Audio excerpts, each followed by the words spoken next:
Hey guys, my name is KD and welcome back to my channel, LifeAsKD. On today's video, I'm going to be doing a story time on why I moved to Colorado. If you are interested in finding out why I moved from NYC to Colorado, then stay tuned.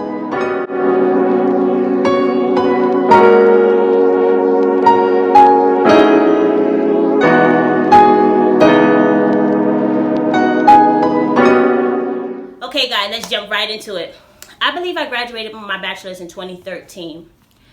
After graduating, I was applying to jobs and I was getting turned down or stating that, wow, we think you'll be a good fit for this company, but you don't have 5 years experience. And that started to weigh on me, sweetie. Like, I started becoming depressed. At that time, my son was like 2 years old, about to be 3. And it was just like, I was sold the dream, like, hey, go to college. And after college, you're going to get the job of your dreams. But unfortunately, it doesn't happen like that for majority of people. Applying. And then which eventually sent me into a depression. I gained so much weight because all I would do is sleep and eat. Like, you know those Cosmix box of brownies? I used to go through that box in a day or a day and a half. Like, I just used to sit and eat it like I was like eating my sorrows. And I was getting bigger and bigger. I was just staying up late. Naturally, I'm a night owl anyway. I started researching different states I would want to live in. And when I had my son, I made a promise to myself and him when he was born. I looked at him and I was like, by the time you're 5 years old, we're going to be out of New York City. And that was a lot for me because I was raised in New York City. I never thought I would want to leave New York, but the crime rate in New York is very dirty. New York is nice, I feel like, for single people or if you want to turn up. But as you grow older, I don't feel like New York is the best place to raise a family, in my opinion, you know? I still have friends and families out there that raise their kids there, but the type of life that I wanted for my son, New York could not provide that. I started researching states I would want to live in. And I, on a Tuesday, say, I applied to jobs in Virginia, North Carolina, Colorado, and I would think it is South Dakota or North Dakota, whichever the Dakotas that Teen Mom with the red hair is from. I applied to a job there. I don't know. I was obsessed with her during Teen Mom. So she made I believe it's South Dakota. She made South Dakota look so fun, and I applied to some jobs there. I also took into consideration cost of living, salary, how they pay out there. You know, I didn't want a job that pays minimum wage. I wanted a decent salary coming out of college at the time with a bachelor's degree. I looked up the school districts, crime, and I Googled like raising a black family in whatever the state was. And so much information was coming back on Google. I would read it and then I prayed to God. After I applied to all the jobs, I said, God, give me the sign of where I should move to. I applied to all these places. You know my heart's desire. You know the type of life I want to provide for my son. Lead me to where I need to be, towards down south. But I was like, God, give me a sign. And let's say, I can't remember exactly, but let's say that was a Tuesday I applied, right? By Thursday, a company out here in Colorado reached out to me. And at that time, it was Arapahoe Police Department. They reached out to me for 911 telecommunications. That was like in 2 days. Like literally 2 days after I applied, they reached out. And I was so shocked because in New York, anybody that's from New York, you know, you can apply to jobs for months and wait for a response. So I wasn't expecting things to move that quickly. So I took that as a sign, and I reached back out to them, and they were starting their academy, I believe, like the following week. So I reached back out to them. I said, you know, is there any way to push back the academy, or I can join the next round? They was like, you know, you can always reapply. Right now, these are the amount of positions we have open, and the academy is starting on this day. So can you make it here or not? I told them I could not. But like I said, I used that as a sign. So at that time, I had 2 cousins that lived here. And I was like, I hit them up. And they're originally from New York as well. They moved out here like middle school or high school. They completed in Colorado. So I was like, yo, how far is Arapahoe County from where you guys live? And they was like, oh, that's pretty close, like 15 or so, 15, 20 minutes, depending on what part of Arapahoe you'll be working in. And I was like, well, I can't come out there in time because, you know, I have a son. I need to set him up before I leave and prepare. But, you know, I think I want to make that move. My cousins was like, yeah, you definitely should. You know, it's so easy to get a job in Colorado. The pay is good. It's clean out here. And overall is a good place to raise a family. So they sold me on coming. And my cousins are around my age. They're like about 2 years. One is the same age as me, and the other one I believe is like 2 years younger. I told my friends, and I told my husband, but at the time he was my boyfriend. I was like, and my mother-in-law. I was like, I told them each separately, but I was like, I'm moving to Colorado. And everybody thought I was crazy. They was like, Colorado? Like, why Colorado out of all places? And, you know, I told them the whole story about me applying and Colorado reaching back out. You know, majority of people was like, don't you want to visit first before you move? And I was like, no, because I believe that God knows what I need. And I prayed to him, like, he know how depressed I was. Like, it was to a point, like, if it wasn't for CJ, I felt like, what was the point of me living? I felt like a failure. I'm very goal-oriented. I was just extremely depressed. And at that time, I didn't even know, like, depression was a thing. You know, in the Black community, we don't talk about mental health. But knowing what I know now, like, I was depressed. I needed some counseling. Like, it was a lot. Especially at that time, like I told you guys, I was a young mom. I lost a lot of friends. I felt really lonely. So, yeah. All my good friends and of course my family supported me. They was just like, you know, when are you leaving? And I would say this occurred in early February of 2014 because I booked my flight like right after Valentine's Day. And my boyfriend, which is now my husband at the time, he was like, you lying, you're not moving to Colorado. He's like, because I'm not going to Colorado. And I was like, well, there's no ring on my finger. I am moving to Colorado. And if you don't come, then we can co-parent. You know what I mean? Do what's best for me, for my goals. Because at the end of the day, you know, at that time, there was no ring on my finger. And I am a firm believer of, I'm not going to make a decision based on someone else's opinion in their future when there's no even guarantee we're going to stay together. And that's just me. I've always been like that. I march to the beat of my own drum. And I think that's what most people like about me. Like, I don't seek approval from anybody. If I want to do it, I'm going to do it. And that's period. You know, we used to go back and forth about that. You know, he felt like I was taking his son away.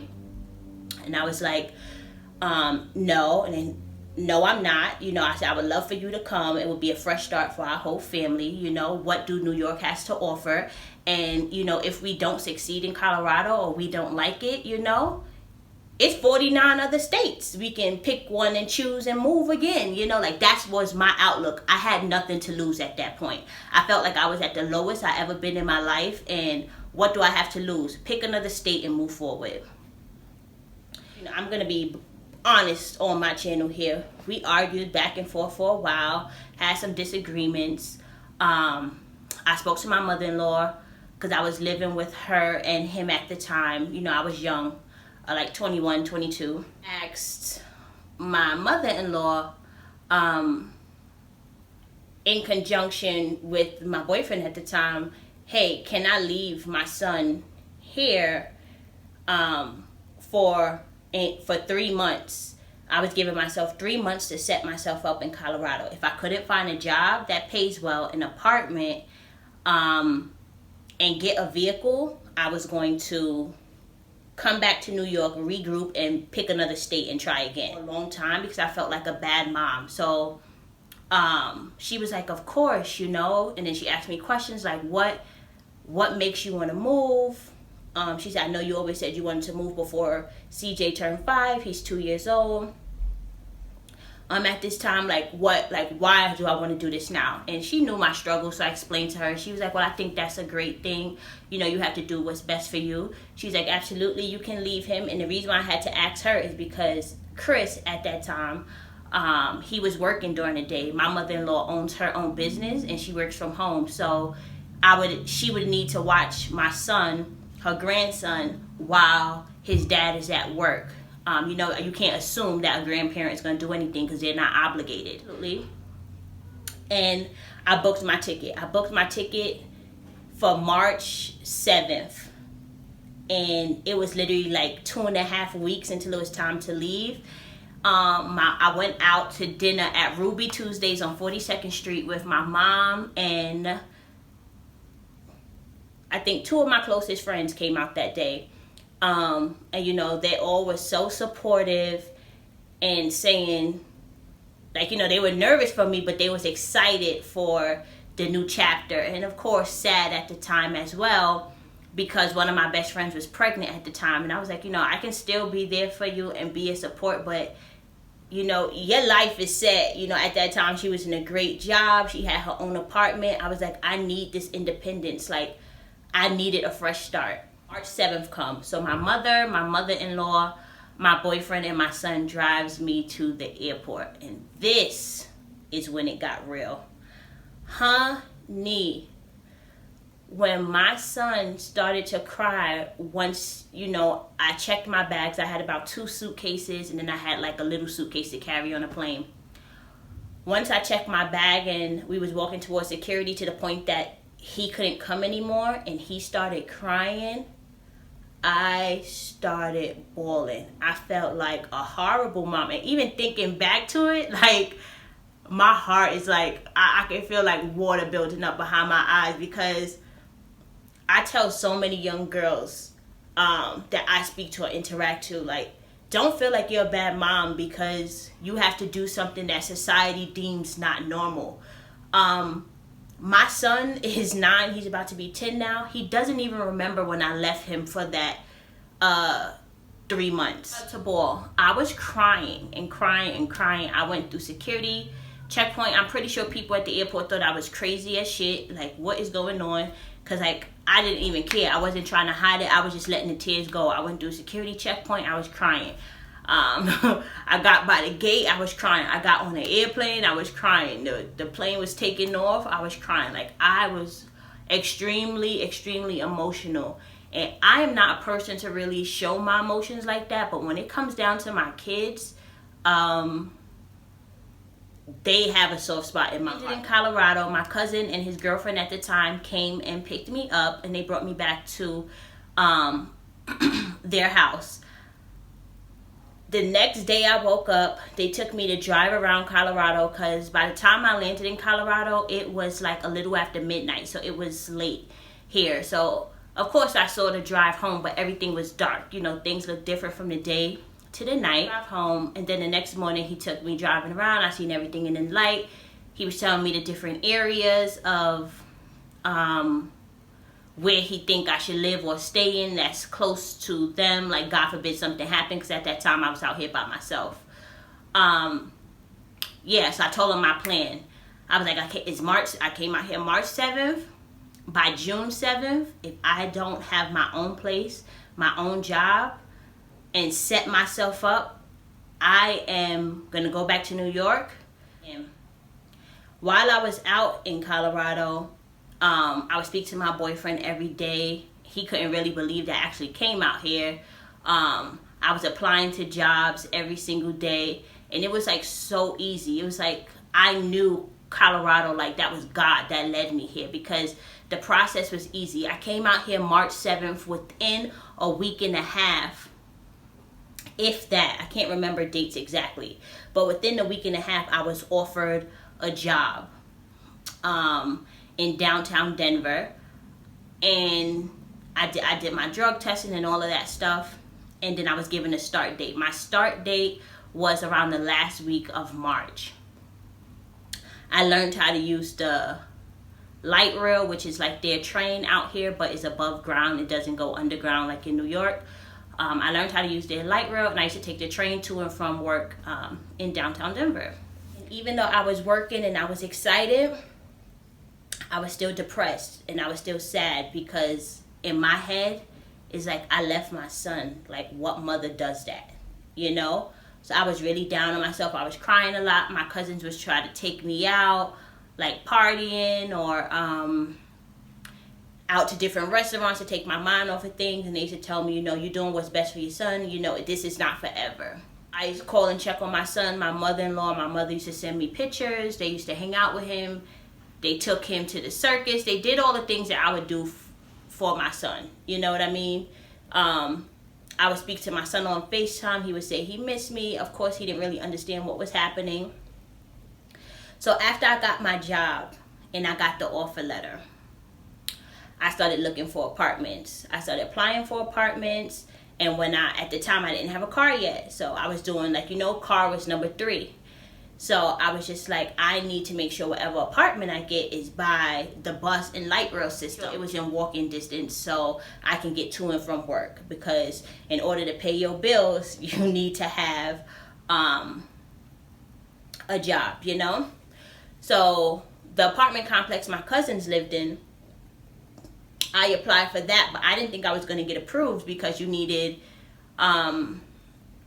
like out here in Colorado, some places you need 2 times, 3 times, or 4 times the rent. And I thought that was like after taxes, but it's not. It's before taxes. So I was like, am I going to get approved, you know? And then at the time, I wasn't really aware of my credit, you know? So, you know, they said credit check. At that time, I wasn't aware of my credit. I was like, you know, I never did anything on my credit. I have student loans, but is it going to be enough for them to approve me? Approved. And here again, I cried, but it was tears of joy. So I moved into my apartment in April of 2014. I was 23 years old. It was a month before my 24th. It was a month before my 24th birthday. And I called back home. I told my mother, I told my mother-in-law, I told Chris. And of course I told my son, hey, I got an apartment. And at that time I got a 2-bedroom. Because it was just going to be me and my son. So I asked my son, hey, I got a new place. What do you want me to decorate your room as? And at that time, he was obsessed with Jake and the Neverland's Pirate. And I was like, okay, I'm going to decorate your room as Jake and the Neverland's Pirate. What else do you want? I want you to be happy and comfortable when you're here. So he gave me a list of like toys, how he wanted his room, food he wanted in the house. I bought it so it could be in the house. So when I would go back to get him, it will be here and he will be happy and comfortable. So this was like early April. I think I moved into my apartment like maybe April 7th, if I'm not mistaken, or April 6th, something like that. First week of April though. I believe it was the 7th, because I was like, everything is happening on 7. Is 7 my lucky number? And I was like, so I got the apartment. I'm getting ready to book my ticket. I'm going to come back and get CJ on Memorial Weekend. And I could have came, of course, earlier in May, but I didn't want to take any time off on my job. I didn't want to risk losing my job by taking time off when I only would have been there for about a month. You know, Memorial Weekend, we got that Monday off. So I left work that Friday, flew to New York, got CJ, and we came back that Sunday. And then we spent our first Memorial in 2014 together as a family in Colorado. It was just like, you know, I got the job, I got the apartment, like, are you coming? And he was just like, you know, nah, I can't see myself living in Colorado. And I was like, okay, well, I just wanted to know, because if you were, I was going to buy you a ticket to come as well. As, you know, I'm not going to make you have to spend your money when you doing like the family a favor and moving here. And he was like, no. And then he had a conversation with his mom. He didn't want to leave his mom. Chris is the only child. And his mother, I love her so much. like the best mother-in-law in the world. She basically told him, what do you have to lose? Go with your family. I'm going to be all right. So maybe like the next day, Chris called me and said that he was going to come. So at that time, I had already bought myself and CJ's ticket with JetBlue Airlines. I remember it like yesterday. So I bought our tickets. Then once Chris told me he was going to come, I went right back on JetBlue. And thankfully, there was tickets available that I was able to get his ticket to come on the same flight as me and CJ for that Sunday. And then when we got to the airport, I asked the agent at the front, like, hey, we bought our tickets separately. Is there any way that we can sit together? And JetBlue is amazing. They made sure that occurred. We get to Colorado. We took a cab from the airport to our house, and the airport is about, I would say, 40 minutes from where we live. My boyfriend, he was just like, wow, it's really nice. He was excited. Once he decided to come, he's really good with directions. He started looking on his phone, looking at the map, finding little stuff out here that I didn't go explore and see and things like that. And that was good. He did that, and that night we got back. It was another late flight, so CJ just went to bed. We went to bed and things like that. The next morning, CJ woke up, and I think it really hit him, and he was like, like, where are we? Like, I was like, this is your new home. We in Colorado. That day we took a walk as a family, just walk around the neighborhood, because I never walked.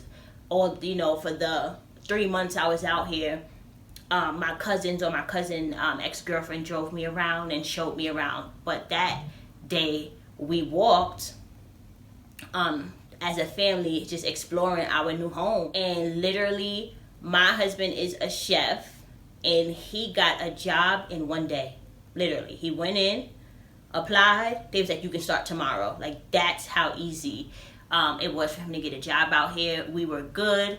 And yeah, things has been good ever since I've been here.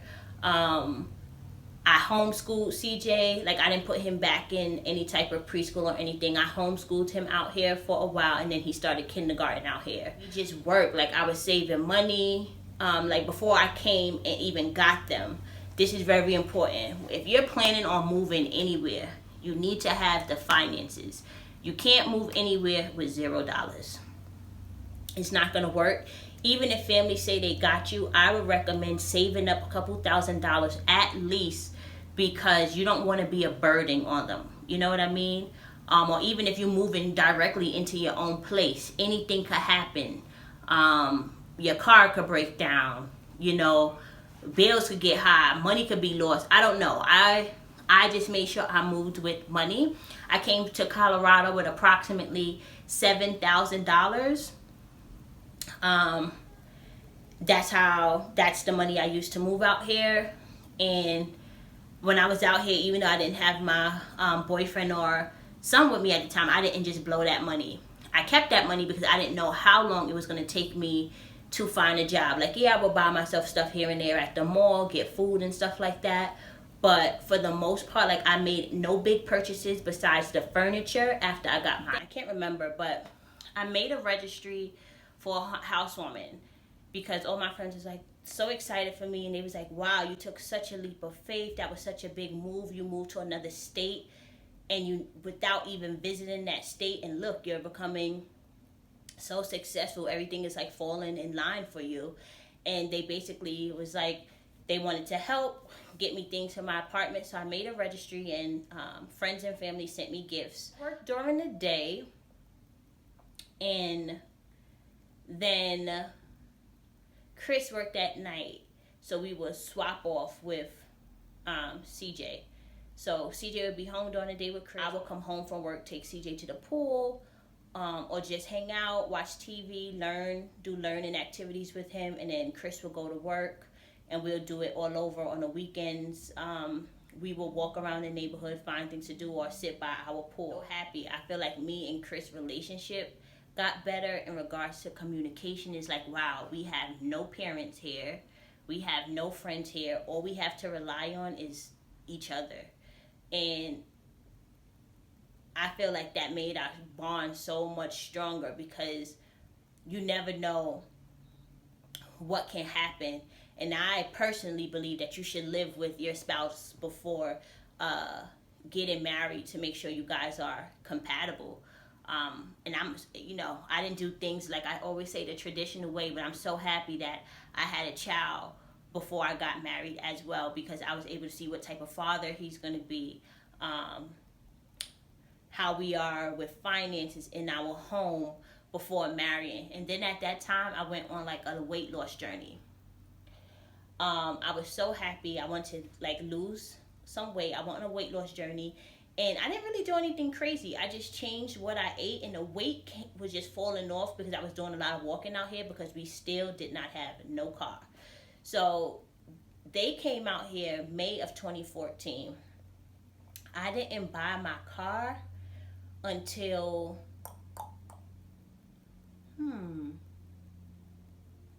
I know we went through the first winter without a car. I think I bought my car spring of 2015.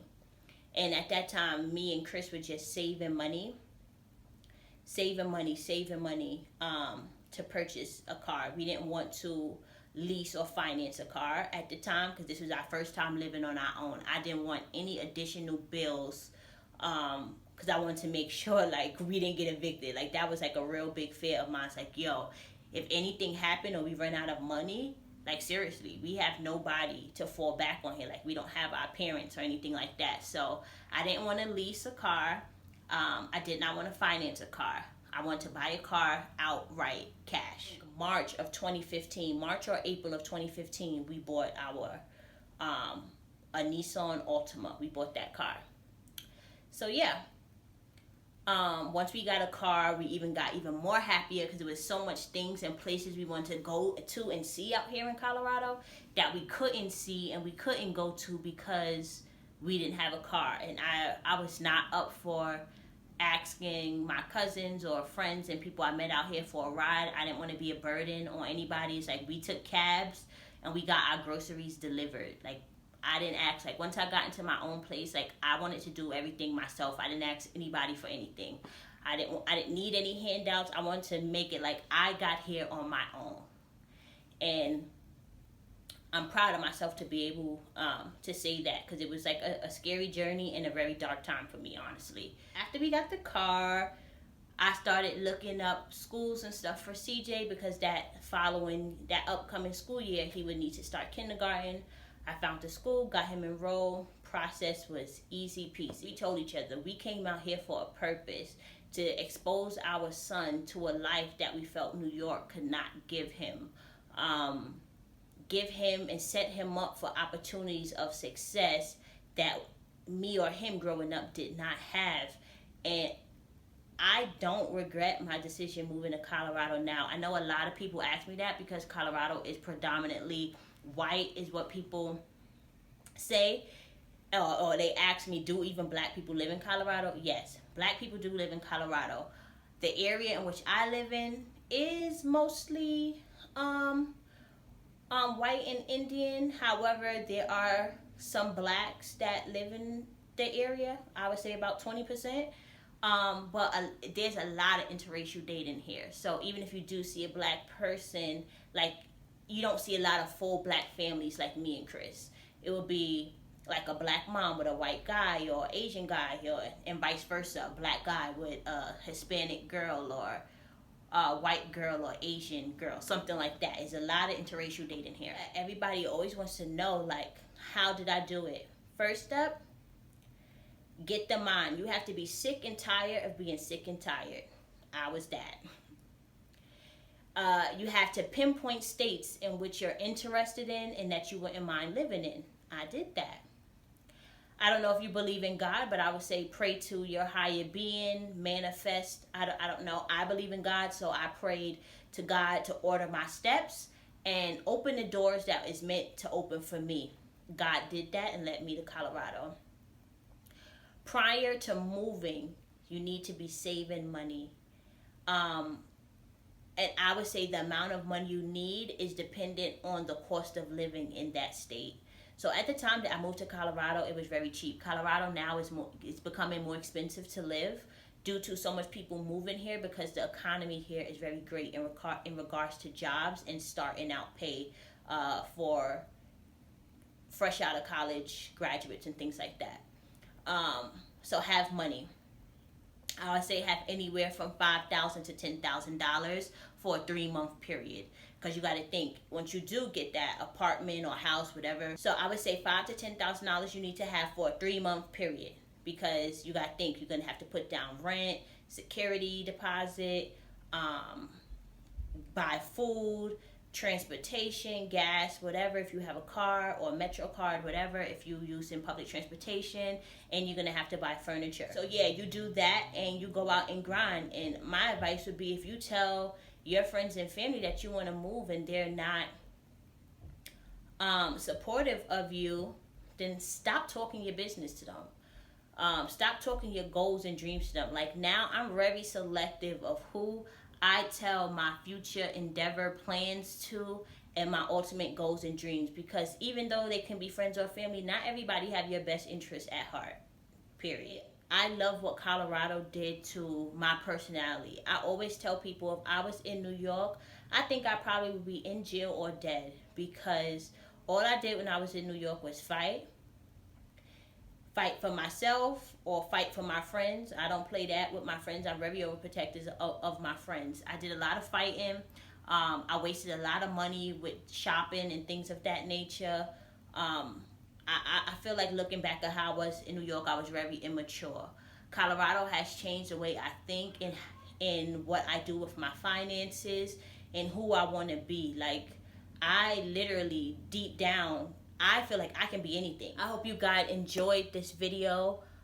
If you guys are interested in moving to another state but scared, take that leap of faith, pray on it, and go where God leads you. If you have any questions, hit me up on Instagram or comment down in the comments below. Thanks so much for watching this video. I hope you learned something. I hope you guys see there was no particular reason why I picked Colorado. This is where God sent me. Not subscribe to this channel. What are you waiting for? Click subscribe down below and hit the notification bell and become a KD Cutie today and join the K Camp. I would love to have you here. I'm speaking positive vibes over all of my viewers. If you're watching this, thank you so much. Peace and love.